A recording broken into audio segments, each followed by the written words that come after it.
Emmanuel, Paulo e Estevão.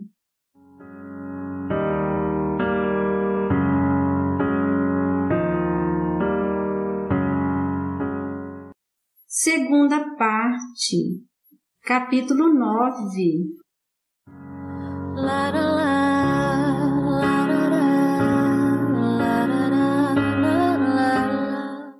O prisioneiro do Cristo.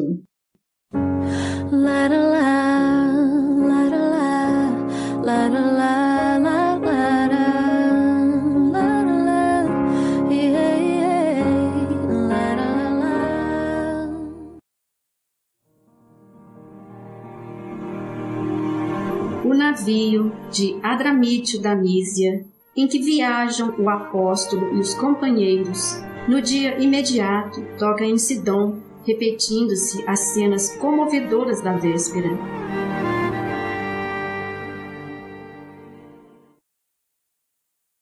Júlio permite que o ex-rabino vá ter com os amigos na praia.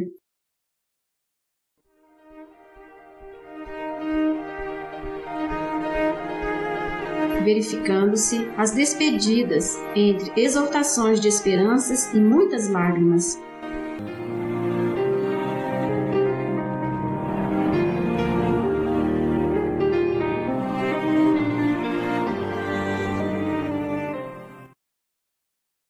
Paulo de Tarso ganha ascendência moral sobre o comandante, marinheiros e guardas.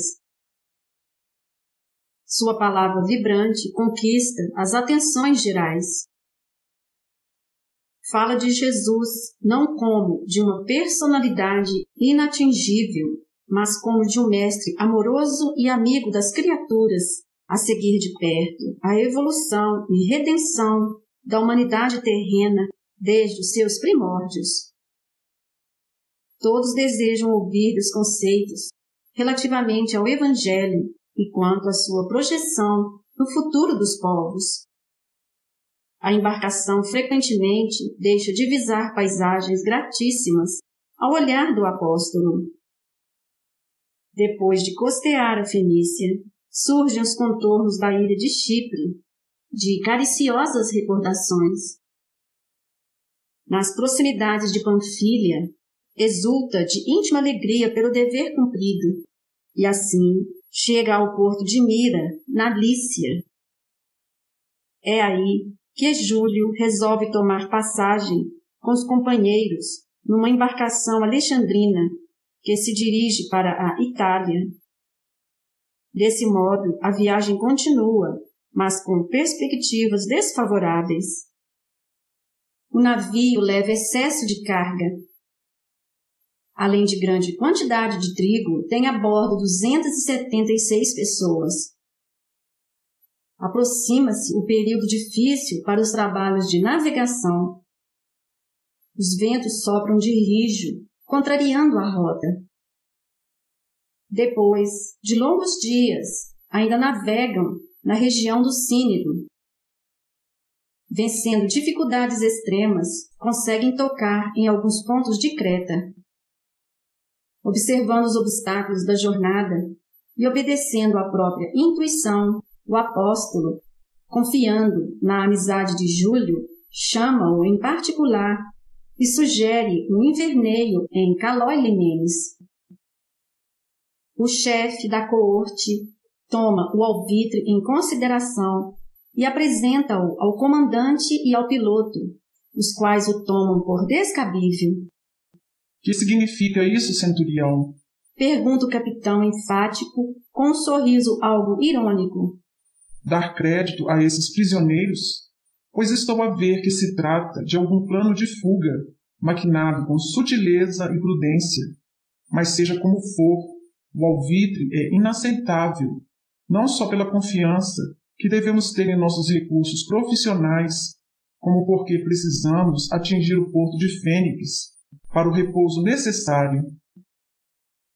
O centurião desculpa-se como pode, retirando-se um tanto vexado. Deseja protestar, esclarecendo que Paulo de Tarso não é um simples réu comum, que não fala por si só, mas também por Lucas, que igualmente fora marítimo dos mais competentes. Não lhe convém, porém, comprometer sua brilhante situação militar e política em antagonismo com as autoridades provincianas. É melhor não insistir, sob pena de ser mal compreendido pelos homens de sua classe. Procura o apóstolo e o faz sabedor da resposta. Paulo, longe de se magoar, murmura calmamente: Não nos entristeçamos por isso. Estou certo de que os óbices hão de ser muito maiores do que possamos suspeitar. Haveremos, porém, de lograr algum proveito, porque, nas horas angustiosas, recordaremos o poder de Jesus, que nos avisou a tempo. A viagem continua entre receios e esperanças.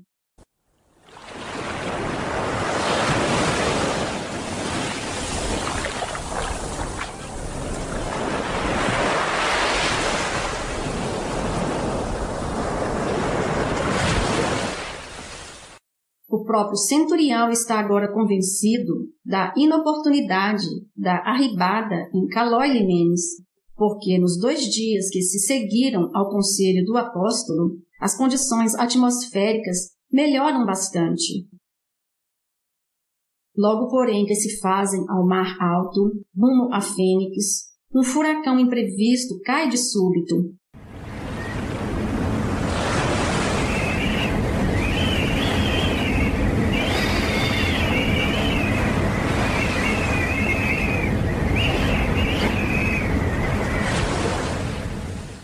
De nada valem providências improvisadas. A embarcação não pode enfrentar a tempestade e forçoso é deixá-la à mercê do vento impetuoso que a arrebata para muito longe, envolta em denso nevoeiro.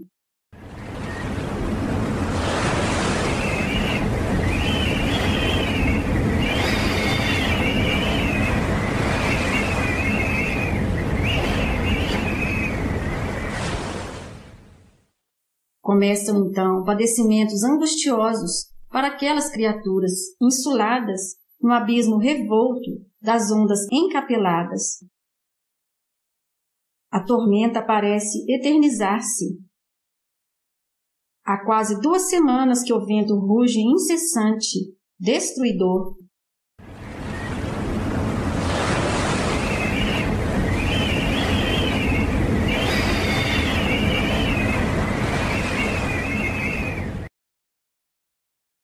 Todo o carregamento de trigo é alijado.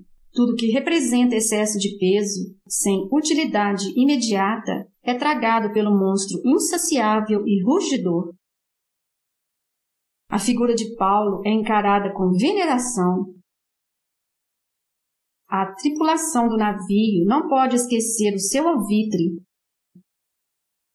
O piloto e o comandante estão confundidos e o prisioneiro torna-se alvo de respeito e consideração unânimes. O centurião, principalmente, permanece constantemente junto dele, crente de que o ex-rabino dispõe de poderes sobrenaturais e salvadores.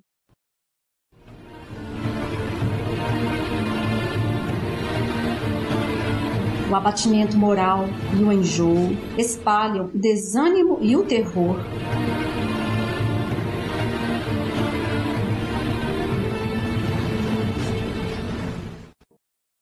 O apóstolo generoso, no entanto, acode a todos, um por um, obrigando-os a se alimentarem e confortando-os moralmente. De quando a quando, solta o verbo eloquente e, com a devida permissão de Júlio, fala aos companheiros da hora amarga, procurando identificar as questões espirituais com o espetáculo convulsivo da natureza.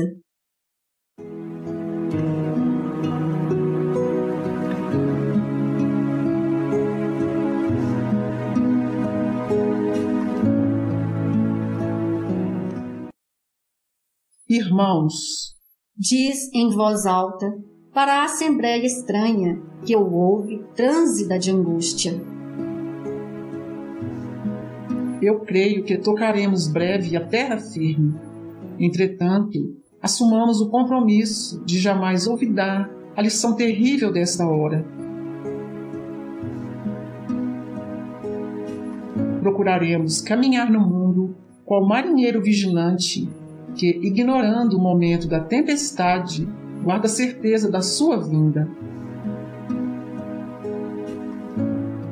A passagem da existência humana para a vida espiritual assemelha-se ao instante amarguroso que estamos vivendo neste barco há muitos dias. Não ignorais que fomos avisados de todos os perigos no último porto que nos convidava a estagiar, livres de acidentes destruidores. Buscamos o mar alto de conta própria. Também Cristo Jesus nos concede os celestes avisos no seu Evangelho de luz, mas frequentemente optamos pelo abismo das experiências dolorosas e trágicas. A ilusão, como o vento sul, parece desmentir as advertências do Salvador. E nós continuamos pelo caminho da nossa imaginação viciada. Entretanto, a tempestade chega de repente. É preciso passar de uma vida para outra, a fim de retificarmos o rumo iniludível. Começamos por alijar o carregamento pesado dos nossos enganos cruéis. Abandonamos os caprichos criminosos para aceitar plenamente a vontade augusta de Deus. Reconhecemos nossa insignificância e miséria. Alcança-nos um tédio imenso dos erros que nos alimentavam o coração, tal como sentimos o nada que representamos nesse arcabouço de madeiras frágeis. Flutuante no abismo, tomados de singular enjoo que nos provoca náuseas extremas.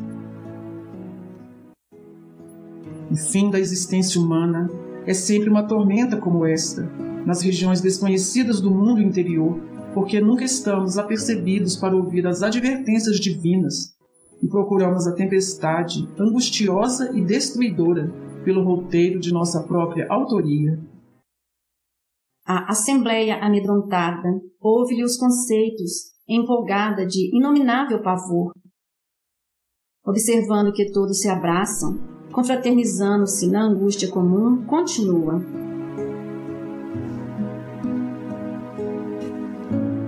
Contemplemos o quadro dos nossos sofrimentos.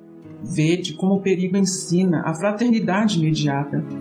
Estamos aqui, patrícios romanos, negociantes de Alexandria, plutocratas de Fenícia, autoridades, soldados, prisioneiros, mulheres e crianças. Embora diferentes uns dos outros, perante Deus, a dor nos irmana os sentimentos para o mesmo fim de salvação e restabelecimento da paz. Creio que a vida em terra firme seria muito diferente se as criaturas lá se compreendessem tal como acontece aqui agora nas vastidões marinhas.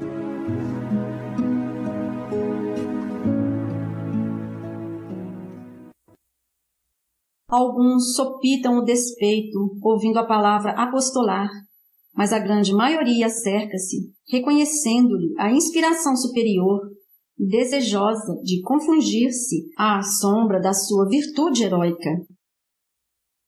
Decorridos 14 dias de cerração e tormenta, o barco alexandrino atinge a ilha de Malta. Enorme, geral alegria.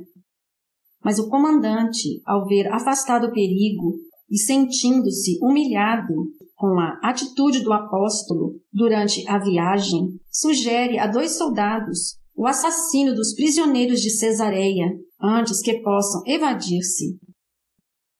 Os prepostos do centurião assumem a paternidade desse alvitre, mas Júlio se opõe terminantemente, deixando perceber a transformação espiritual que o felicita agora à luz do Evangelho Redentor. Os presos que sabem nadar atiram-se à água corajosamente, os demais agarram-se aos botes improvisados, buscando a praia. Os naturais da ilha, bem como os poucos romanos que lá residem a serviço da administração, acolhem os náufragos com simpatia, mas, por numerosos, não há acomodação para todos. Frio intenso enregela os mais resistentes. Paulo, todavia, dando mostras do seu valor e experiência no afrontar intempéries, trata de dar o exemplo aos mais abatidos para que se faça fogo sem demora. Grandes fogueiras são acesas rapidamente para aquecimento dos desabrigados, mas, quando o apóstolo atira um feixe de ramos secos à labareda crepitante, uma víbora crava-lhe na mão os dentes venenosos. O ex-rabino sustém-a no ar, com um gesto sereno, até que ela caia nas chamas, com estupefação geral. Lucas e Timóteo aproximam-se aflitos. O chefe da corte e alguns amigos estão desolados. É que os naturais da ilha, observando o fato, dão alarme, asseverando que o réptil é dos mais venenosos da região, e que as vítimas não sobrevivem mais que horas. Os indígenas, impressionados, afastam-se discretamente. Outros, assustadiços, afirmam: este homem deve ser um grande criminoso, pois, salvando-se das ondas bravias, veio encontrar aqui o castigo dos deuses. Não são poucos os que aguardam a morte do apóstolo, contando os minutos. Paulo, no entanto, aquecendo-se como lhe é possível, observa a expressão fisionômica de cada um e ora com fervor. Diante do prognóstico dos nativos da ilha, Timóteo aproxima-se mais intimamente e busca cientificá-lo do que dizem a seu respeito. O ex-rabino sorri e murmura: não te impressiones. As opiniões do vulgo são muito inconstantes. Tenho disso experiência própria. Estejamos atentos aos nossos deveres, porque a ignorância sempre está pronta a transitar da maldição ao elogio e vice-versa. É bem possível que daqui a algumas horas me considerem um deus. Com efeito, quando veem que ele não acusa nem mesmo a mais leve impressão de dor, os indígenas passam a observá-lo como entidade sobrenatural. Já que se mantém ileso ao veneno da víbora, não pode ser um homem comum, antes, algum enviado do Olimpo, a que todos devem obedecer. A esse tempo, o mais alto funcionário de Malta, Públio Apiano, chega ao local e ordena as primeiras providências para socorrer os náufragos, sendo eles conduzidos a vastos galpões desabitados, próximo de sua residência, lá recebendo caldos quentes, remédio e roupas. O preposto imperial reserva os melhores cômodos da própria moradia para o comandante do navio e o centurião Júlio, atento ao prestígio dos respectivos cargos, até que possam obter novas acomodações na ilha. O chefe da coorte, no entanto, sentindo-se agora extremamente ligado ao apóstolo dos gentios, solicita ao generoso funcionário romano que acolha o ex-rabino com a deferência a que faz jus, ao mesmo tempo que elogia as suas virtudes heróicas. Ciente da elevada condição espiritual do convertido de Damasco e ouvindo os fatos maravilhosos que lhe atribuem no capítulo das curas, lembra comovidamente ao centurião: ainda bem, lembrança preciosa vossa, mesmo porque tenho aqui meu pai enfermo e desejaria experimentar as virtudes desse santo varão do povo de Israel. Convidado por Júlio, Paulo aquece desassombradamente e assim comparece em casa de Públio. Levado à presença do ancião enfermo, impõe-lhe as mãos calosas e enrugadas, em prece comovedora e ardente. O velho que ardia e se consumia em febre letal experimenta imediato alívio e rende graças aos deuses de sua crença.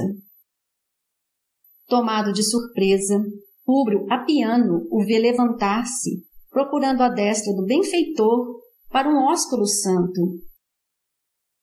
O ex-rabino, no entanto, vale-se da situação e ali mesmo exalta o divino mestre, pregando as verdades eternas e esclarecendo que todos os bens provêm do seu coração misericordioso e justo, e não de criaturas pobres e frágeis quanto ele.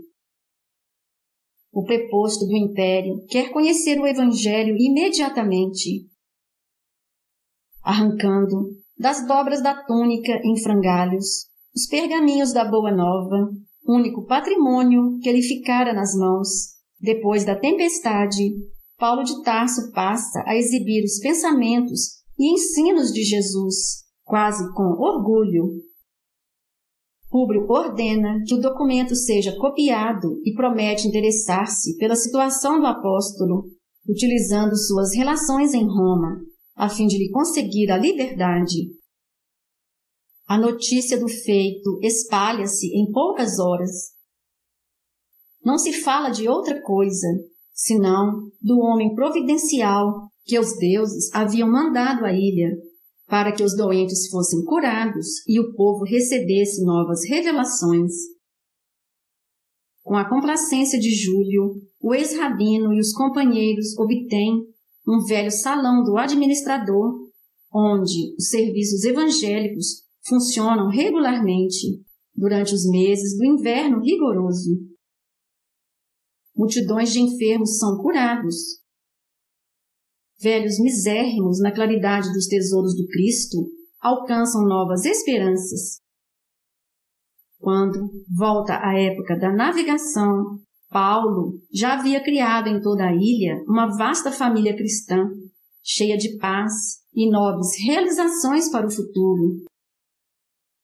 Atento aos imperativos da sua comissão, Júlio resolve partir com os prisioneiros no navio Castor e Pólux, que ali invernara e que se destina à Itália.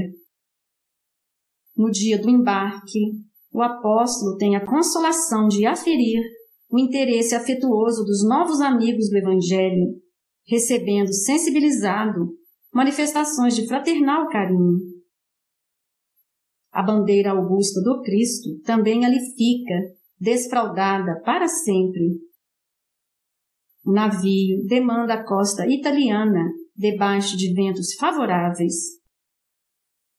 Chegados a Siracusa, na Sicília, amparado pelo generoso centurião, agora devotado amigo, Paulo de Tarso aproveita os 3 dias de permanência na cidade em pregações do reino de Deus, atraindo numerosas criaturas ao Evangelho. Em seguida, a embarcação penetra o estreito, toca em Régio, aproando daí a Puteoli, não longe do Vesúvio. Antes do desembarque, o centurião aproxima-se do apóstolo respeitosamente e fala: Meu amigo, até agora estiveste sob o amparo da minha amizade pessoal, direta. Daqui por diante, porém, temos de viajar sob os olhares indagadores de quantos habitam nas proximidades da metrópole, e há que considerar vossa condição de prisioneiro. Notando-lhe natural constrangimento, mescla de humildade e respeito, Paulo exclama: Ora essa, Júlio, não te incomodes. Sei que tens necessidade de algemar-me os pulsos para a exata execução de teus deveres. Apressa-te a fazê-lo, pois não me seria lícito comprometer uma afeição tão pura qual a nossa.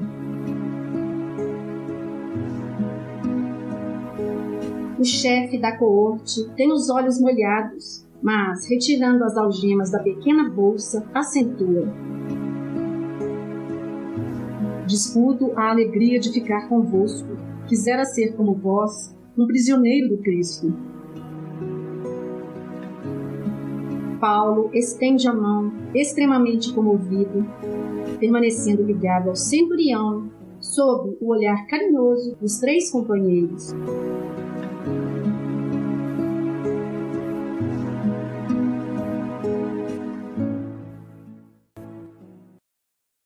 Júlio determina que os prisioneiros comuns sejam instalados em prisões gradeadas e que Paulo, Timóteo, Aristarco e Lucas fiquem em sua companhia numa pensão modesta.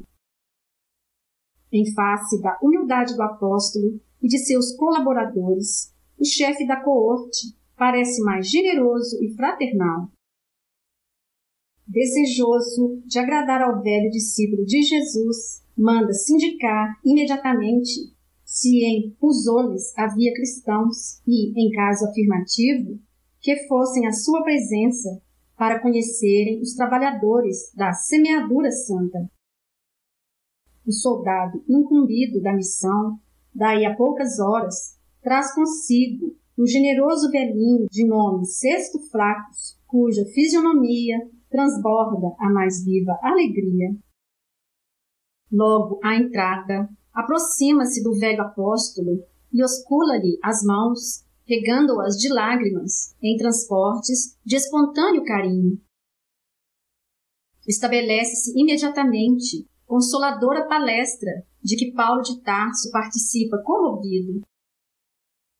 Flacos informa que a cidade tem há muito a sua igreja, que o evangelho ganha terreno nos corações, que as cartas do ex-rabino são tema de meditação e estudo em todos os lares cristãos que reconhecem em suas atividades a missão de um mensageiro do Messias Salvador. Tomando a velha bolsa, arranca ali mesmo a cópia da epístola aos Romanos, guardada pelos confrades de Puzoles com especial carinho. Paulo tudo ouve gratamente impressionado, parecendo-lhe que chega a um mundo novo. Júlio, por sua vez, não cabe em si de contente. E, dando largas ao seu entusiasmo natural, Cesto Flacos expede recado aos companheiros. Aos poucos, a modesta estalagem enche-se de caras novas. São padeiros, negociantes e artífices que vêm, ansiosos, apertar a mão do amigo da gentilidade. Todos querem beber os conceitos do apóstolo, vê-lo de perto, beijar-lhe as mãos. Paulo e companheiros são convidados a falar na igreja aquela mesma noite e, cientes de que o centurião pretende partir para Roma no dia imediato, os sinceros discípulos do Evangelho em Puzoles rogam a Júlio permita a demora de Paulo entre eles, ao menos por 7 dias, ao que o chefe da coorte atende de bom grado. A comunidade vive horas de júbilo imenso. Cesto Flacos e os companheiros expedem 2 emissários a Roma para que os amigos da cidade imperial tenham conhecimento da vinda do apóstolo dos gentios. E cantando louvores no coração, os crentes passam dias de iluminada ventura. Decorrida a semana de trabalhos frutuosos, felizes, o centurião faz ver a necessidade de partir. A distância a vencer excede de 200 quilômetros, com 7 dias de marcha consecutiva e fatigante. O pequeno grupo parte, acompanhado de mais de 50 cristãos de Puzoles, que seguem o ex-rabino até o fórum de Ápio, em cavalos resistentes, montando carinhosa guarda aos carros dos guardas e prisioneiros. Nessa localidade distante de Roma, 40 e poucas milhas, aguarda o apóstolo dos gentios a primeira representação dos discípulos do Evangelho na cidade imperial. São anciães comovidos, cercados por alguns companheiros generosos que, por pouco, carregaram o ex-rabino nos braços. Júlio não sabe como disfarçar a surpresa que lhe vai na alma. Jamais viajara com um prisioneiro de tamanho prestígio. De Fórum de Apio, a caravana demanda o sítio denominado As Três Tavernas, acrescida agora do grande veículo que leva os anciães romanos e sempre rodeada de cavaleiros fortes e bem dispostos. Nessa região, singularmente nomeada, em vista do grande conforto de suas hospedarias, outros carros e novos amigos esperam Paulo de Tarso com sublimes demonstrações de alegria. O apóstolo agora contempla as regiões do Lácio, empolgado por emoções suaves e doces. Tem a impressão de haver aportado a um mundo diferente da sua Ásia, cheia de combates acerbos. Com permissão de Júlio, a figura mais representativa dos anciães romanos toma assento junto de Paulo naquele jubiloso fim de viagem. O velho Apolodoro, depois de certificar-se da simpatia do chefe da corte pela doutrina de Jesus, torna-se mais vivo e minucioso no seu noticiário verbal, atendendo às perguntas afetuosas do apóstolo dos gentios. Vindes a Roma em boa época. Acentua o velhinho em tom resignado. Temos a impressão de que nossos sofrimentos por Jesus vão ser multiplicados. Estamos em 61, mas há 3 anos que os discípulos do Evangelho começaram a morrer nas arenas do circo, pelo nome Augusto do Salvador. Sim, diz Paulo de Tarso solicitamente. Eu ainda não havia sido preso em Jerusalém quando ouvi referências às perseguições indiretas movidas aos adeptos do cristianismo pelas autoridades romanas. Não são poucos, acrescenta o ancião, os que têm dado seu sangue nos espetáculos homicidas. Nossos companheiros têm caído a centenas aos apupos do povo inconsciente, estraçalhados pelas feras ou nos postes do martírio. O centurião, muito pálido, interroga: mas como pode ser isso? Há medidas legais que justifiquem esses feitos criminosos? E quem poderá falar em justiça no governo de Nero? Replica Apolodoro, com um sorriso de santa resignação. Ainda agora perdi um filho amado nessas horrorosas carnificinas. Mas como? Tornou o chefe da coorte admirado. Muito simplesmente. Esclarece o velhinho. Os cristãos são conduzidos aos círculos do martírio e da morte, como escravos faltosos e misérrimos. Como ainda não existe um fundamento legal que justifique semelhantes condenações, as vítimas são designadas como cativos que mereceram os suplícios extremos. Mas não existe um político, ao menos, que possa desmascarar o torpe sofisma? Quase todos os estadistas honestos e justos estão exilados, para não falar dos muitos induzidos ao suicídio pelos prepostos diretos do imperador. Acreditamos que a perseguição declarada aos discípulos do Evangelho não tardará muito.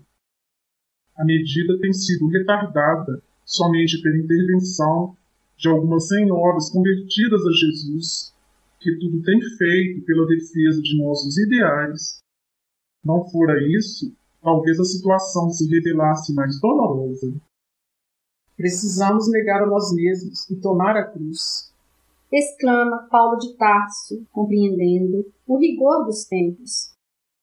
Tudo isso é muito estranho para nós outros, pondera Júlio acertadamente, pois não vemos razão para tamanha tirania. É um contrassenso a perseguição aos adeptos do Cristo, que trabalham pela formação de um mundo melhor, quando por aí medram tantas comunidades de malfeitores a reclamarem repressão legal. Com que pretexto se promove esse movimento sorrateiro. Apolodoro parece concentrar-se e replica. Acusam-nos de inimigos do Estado, a solapar-lhe as bases políticas com ideias subversivas e destruidoras. A concepção de bondade no cristianismo dá aso a que muitos interpretem mal os ensinamentos de Jesus. Os romanos abastados, os ilustres, não toleram a ideia de fraternidade humana. Para eles, o inimigo é inimigo, o escravo é escravo, o miserável é miserável. Não lhes ocorre abandonar, por um momento sequer, o festim dos prazeres fáceis e criminosos para cogitar da elevação do nível social. Raríssimos os que se preocupam com os problemas da plebe. Um patrício caridoso é apontado com ironias. Num tal ambiente, os desfavorecidos da sorte encontram no Cristo Jesus um Salvador bem-amado, e os avarentos um adversário a eliminar, para que o povo não alimente esperanças. Examinada essa circunstância, poderemos imaginar o progresso da doutrina cristã entre os aflitos e pobres, tendo-se em vista que Roma sempre foi um enorme carro de triunfo mundano que segue com os verdugos autoritários e tirânicos na boleia, cercado de multidões famintas que vão apanhando as migalhas de sobejo. As primeiras pregações cristãs passaram despercebidas, mas, quando a massa popular demonstrou entender o elevado alcance da nova doutrina, começaram as lutas acerbas. De culto livre em suas manifestações, o cristianismo passou a ser rigorosamente fiscalizado. Dizia-se que nossas células eram originárias de feitiçarias e sortilégios. Em seguida, como se verificaram pequenas rebeliões de escravos nos palácios nobres da cidade, nossas reuniões de preces e benefícios espirituais foram proibidas. As agremiações foram dissolvidas à força. Em vista, porém, das garantias de que gozam as cooperativas funerárias, passamos a nos reunir alta noite no âmago das catacumbas. Ainda assim, descobertos pelos secazes do imperador, nossos núcleos de oração têm experimentado pesadas torturas. É horrível tudo isso, exclama o centurião compungido. E o que admira é haver funcionários dispostos a executar determinações tão injustas. Apolodoro sorri e acentua. A tirania contemporânea tudo justifica. Não levais vós mesmo um apóstolo prisioneiro? Entretanto, reconheço que sois dele um grande amigo. A comparação do velho e arguto observador faz empalidecer ligeiramente o centurião. Sim, sim, murmura ele tentando explicar-se. Paulo de Tarso, todavia, reconhecendo a posição e o embaraço do amigo, acode esclarecendo. Mas a verdade é que não fui encarcerado por malvadez ou inópia dos romanos, desconhecedores de Jesus Cristo, mas por meus próprios irmãos de raça. Aliás, tanto em Jerusalém como em Cesareia, encontrei a mais sincera boa vontade dos prepostos do império. Em tudo isso, amigos, preponderam as injunções do serviço do mestre.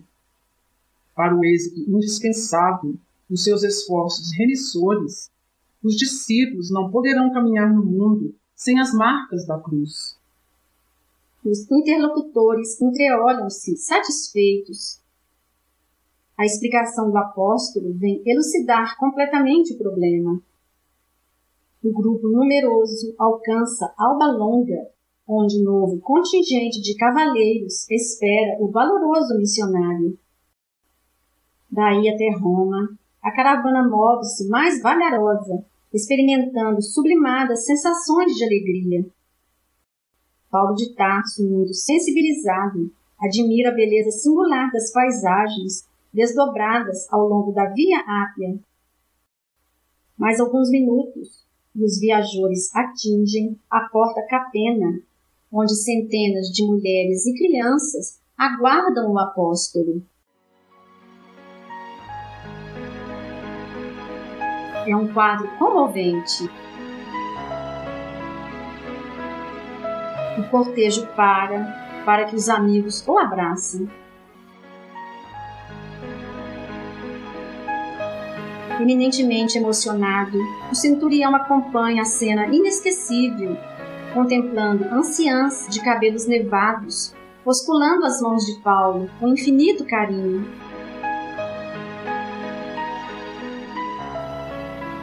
O apóstolo, enlevado naquelas explosões de afeto, não sabe se há de contemplar os panoramas prodigiosos da cidade das 7 colinas, se paralisar o pulso das emoções para posternar-se em espírito num preito justo de reconhecimento a Jesus.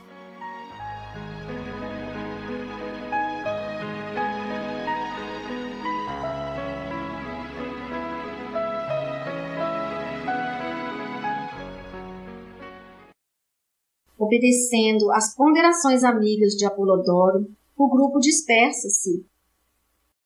Roma inteira banha-se suavemente no crepúsculo de opalas. Brisas cariciosas sopram de longe, balsamizando a tarde quente. Considerando que Paulo precisa de repouso, o centurião resolve passar a noite numa hospedaria e apresentar-se com os prisioneiros no dia imediato ao quartel dos pretorianos, depois de refeitos da longa e exaustiva viagem. Somente na manhã seguinte, comparece perante as autoridades competentes, apresentando os acusados.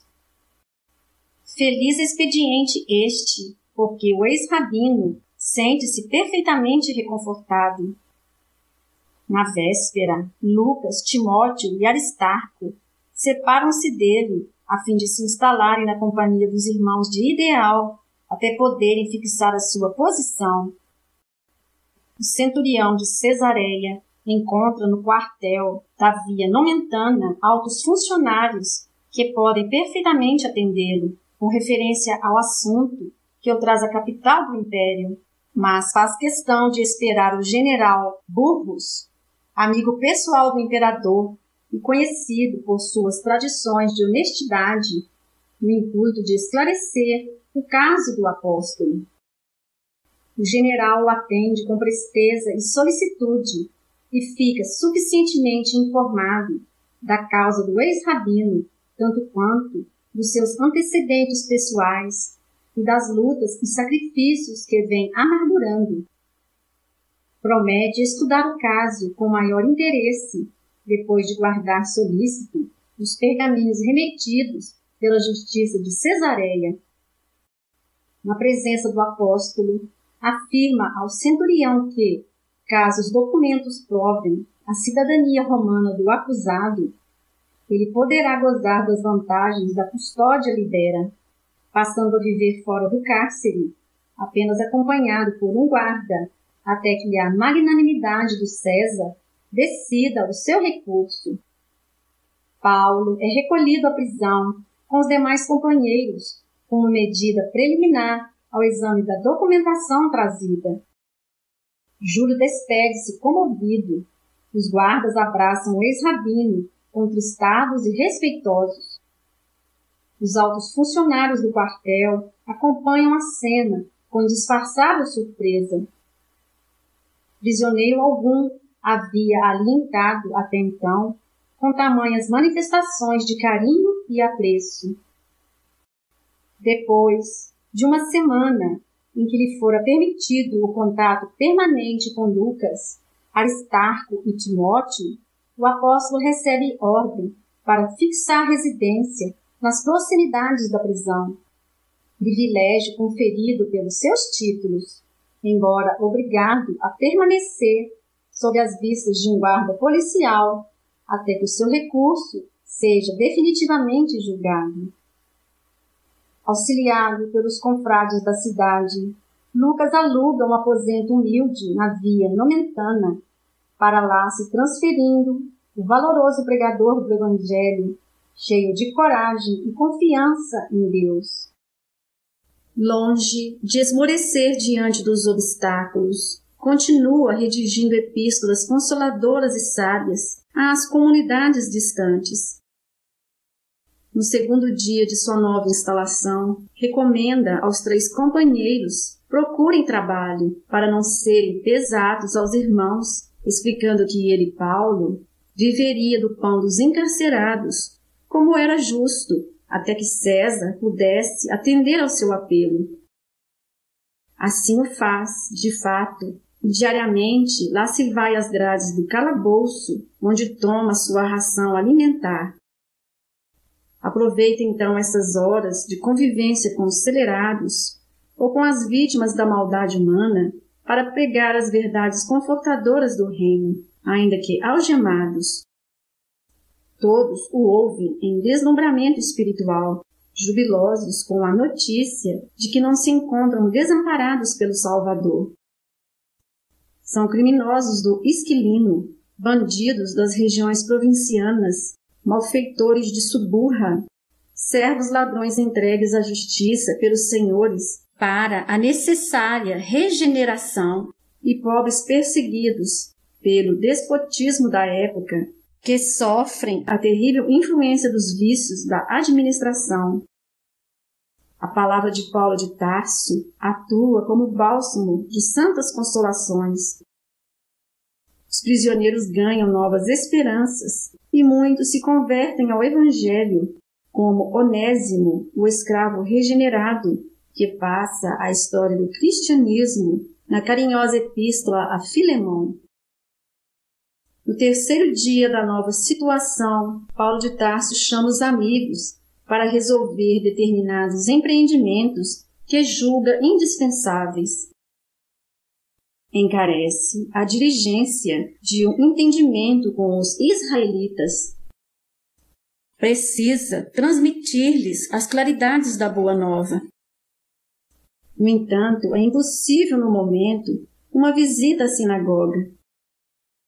Sem paralisar, contudo, os impulsos dinâmicos da sua mentalidade vigorosa, pede a Lucas convoque os maiorais do judaísmo na capital do império, a fim de lhes apresentar uma exposição de princípios que supõe conveniente.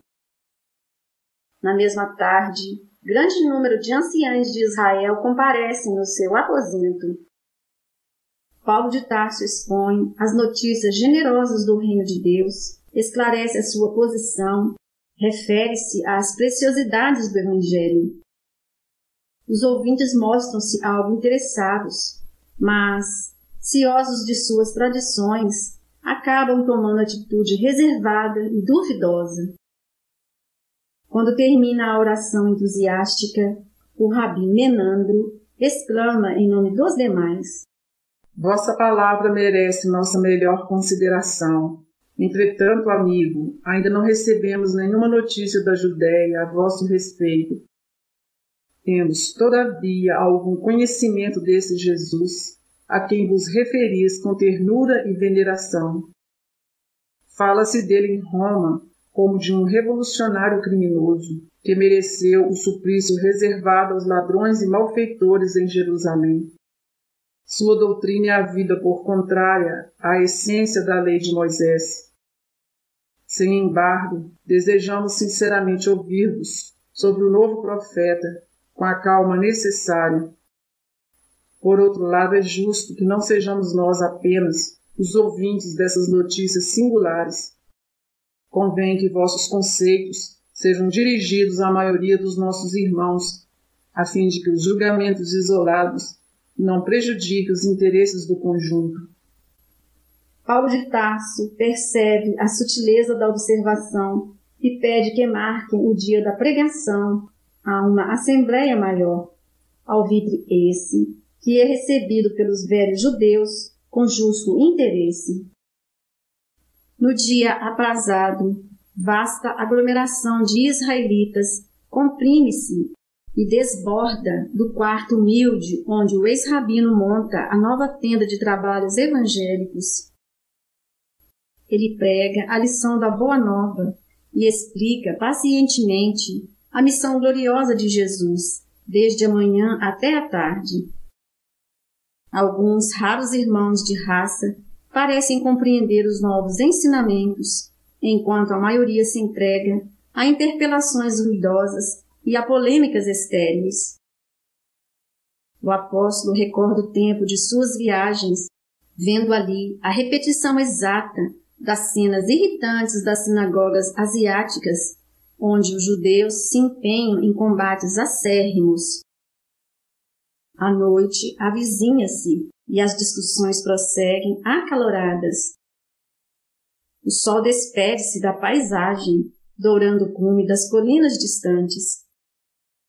Observando que o ex-rabino faz uma pausa para ganhar algum fôlego, Lucas aproxima-se e confidencia. Dói-me constatar quanto esforço despendes para vencer o espírito do judaísmo.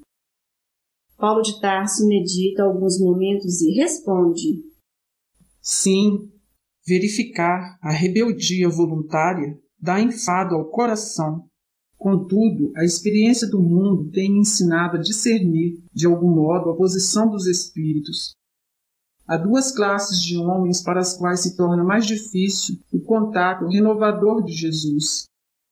A primeira é a que vive em Atenas e se constitui dos homens envenenados pela falaciosa ciência da terra, homens que se cristalizam numa superioridade imaginária e muito presumem de si mesmos.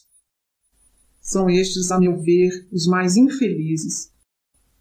A segunda é a que conhecemos nos judeus recalcitrantes, que, possuindo um patrimônio precioso do passado, não compreendem a fé sem lutas religiosas, petrificam-se no orgulho de raça e perseveram numa falsa interpretação de Deus. De tal arte entendemos melhor a palavra do Cristo, que classificou os simples e pacíficos da terra como criaturas bem-aventuradas. Poucos gentios cultos e raros judeus crentes na lei antiga estão preparados para a escola bendita da perfeição com o divino mestre. Lucas passa a considerar o justo conceito do apóstolo, mas, a esse tempo, as palavras ruidosas e irritantes dos israelitas parecem o fermento rápido de pugilatos inevitáveis. O ex-rabino, porém, desejoso de paz, sobe novamente à tribuna e exclama: Irmãos, evitemos as contendas estéreis e ouçamos a voz da própria consciência. Continuai examinando a lei e os profetas, nos quais encontrareis sempre a promessa do Messias que já veio. Desde Moisés, todos os mentores de Israel referem-se ao Mestre com caracteres de fogo. Não somos culpados da vossa surdez espiritual. Invocando as discussões ferinas de há pouco, recordo a lição de Isaías quando declara que muitos hão de ver sem enxergar e ouvir sem entender. São os espíritos endurecidos que, agravando as próprias enfermidades, culminam em lutas desesperadoras para que Jesus possa, mais tarde, convertê-los e curá-los com o bálsamo do seu infinito amor. No entanto, podeis estar convictos de que esta mensagem será auspiciosamente recebida pelos gentios simples e infelizes, que são, na verdade, os bem-aventurados de Deus. A declaração franca e veemente do apóstolo cai na assembleia como um raio, impondo absoluto silêncio. Mas, destoando dos sentimentos da maioria, um velhinho judeu aproxima-se do convertido de Damasco e diz: Reconheço o exato sentido da vossa palavra, mas desejaria pedir-vos que esse evangelho continuasse a ser ministrado à nossa gente. Há seguidores de Moisés bem-intencionados que podem aproveitar o ensino de Jesus, enriquecendo-se com seus valores eternos. O apelo carinhoso e sincero era proferido em tom comovedor. Paulo abraça o simpatizante da nova doutrina, fundamente sensibilizado e esclarece. Este aposento humilde é também vosso. Vinde conhecer o pensamento do Cristo, sempre que vos aprouver. Podereis copiar todas as anotações que possuo. E não ensinais na sinagoga? Por enquanto, preso como estou, não poderei fazê-lo, mas hei de escrever uma carta aos nossos irmãos de boa vontade. Dentro de poucos minutos, a compacta reunião se dissolve com as primeiras sombras da noite.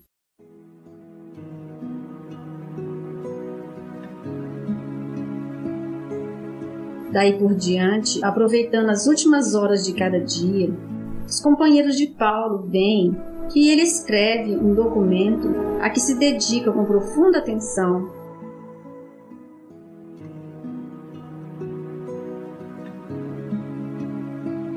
Às vezes é visto a escrever com lágrimas, como se desejasse fazer da mensagem um depósito de santas inspirações.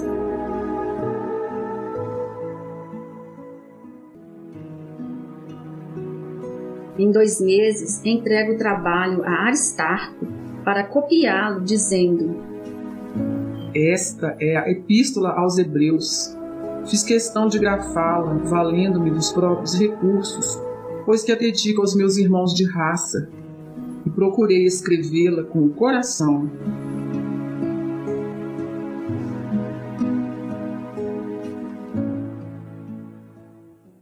O amigo compreende o seu intuito e, antes de começar as cópias, destaca o estilo singular e as ideias grandiosas e incomuns.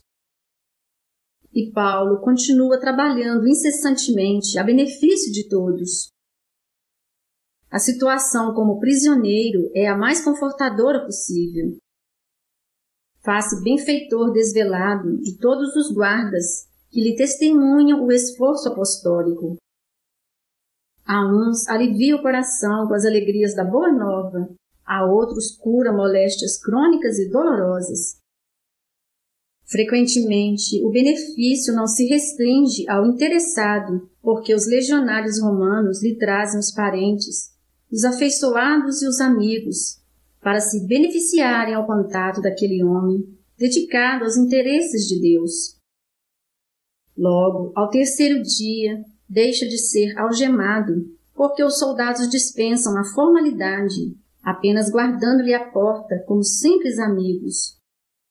Não poucas vezes, esses militares benévolos o convidam a passear pela cidade, especialmente ao longo da Via Ápia, que se havia tornado o local da sua predileção.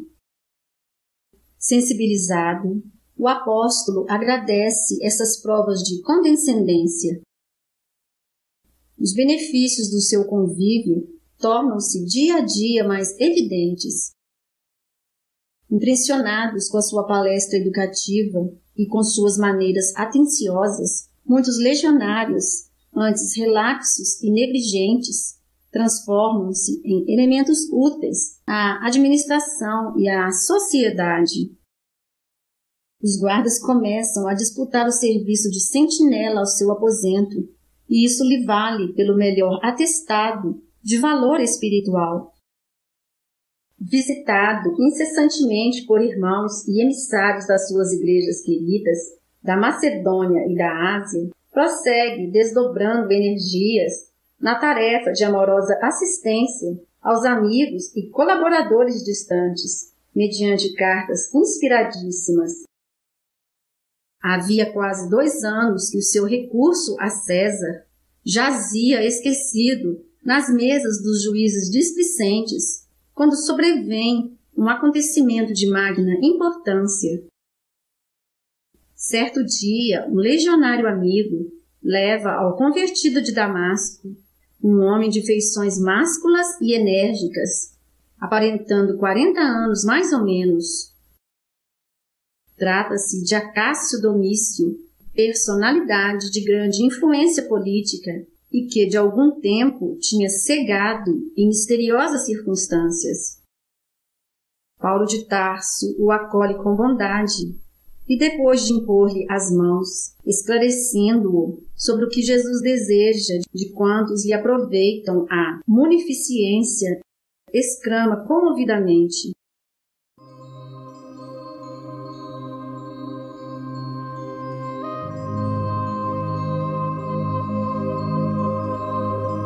Irmão, agora convido-te a ver em nome do Senhor Jesus Cristo.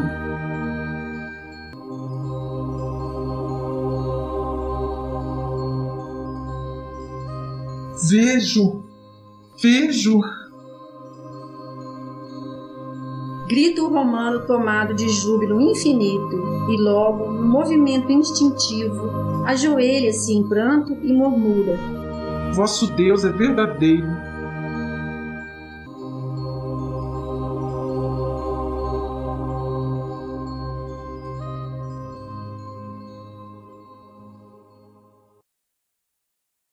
Profundamente reconhecido a Jesus, o apóstolo dá-lhe o braço para que se levante e ali mesmo, Domício, procura conhecer o conteúdo espiritual da nova doutrina, a fim de reformar-se e mudar de vida.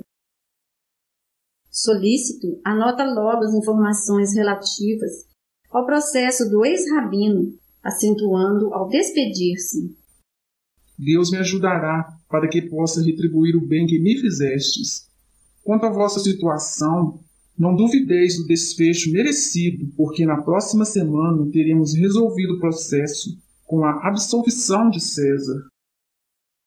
De fato, decorridos 4 dias, o velho servidor do Evangelho é chamado a depor. De conformidade com as ordens legais, comparece sozinho perante os juízes, respondendo com admirável presença de espírito às menores arguições que lhes são despechadas.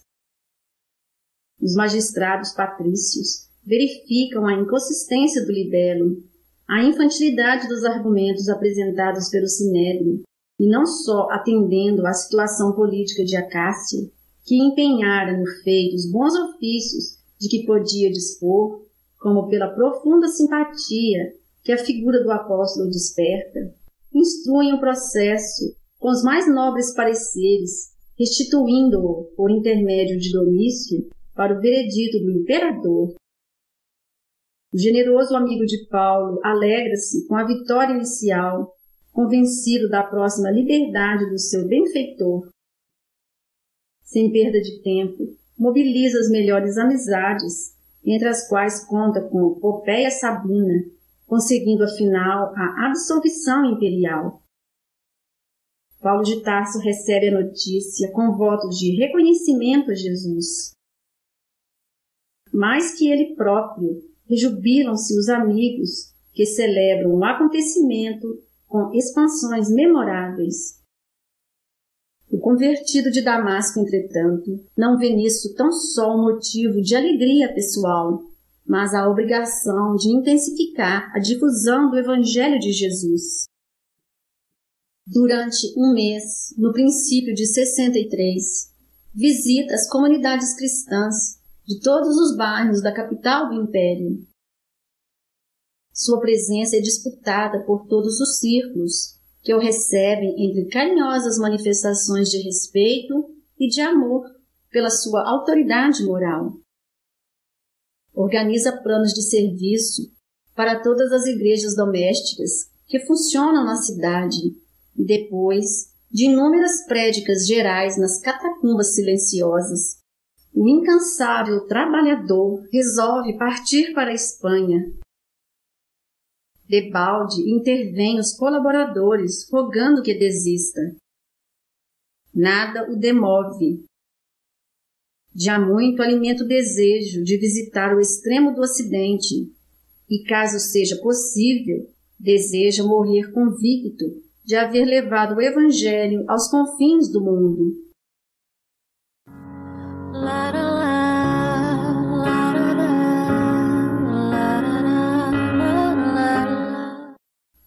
Fim do capítulo.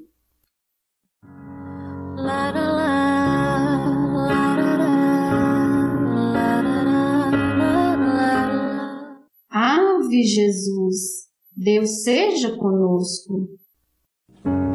Let